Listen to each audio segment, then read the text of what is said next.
Hello বন্ধুরা, দেখো রাই baby drawing করছে। বাবা কি ড্রয়িং করছো? কি রং করছো? গুয়েভা। সোজা হও। তাই করো করো করো, এই যে এটার মতো করতে হবে। এটা লাইক অ্যান্ড সাবস্ক্রাইব।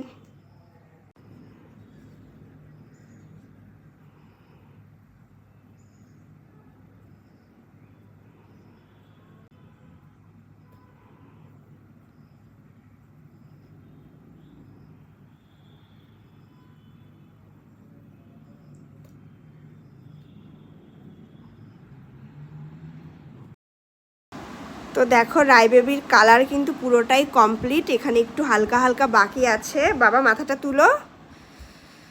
এই যে এই পাশটা একটু করো, এই পাশটা একটু বাকি আছে, সাদা সাদা দেখা যাচ্ছে এই যে নিচটা দিক দিয়ে। তো রাই বেবির আঁকাটা কেমন লাগলো অবশ্যই কমেন্ট করে জানাবে।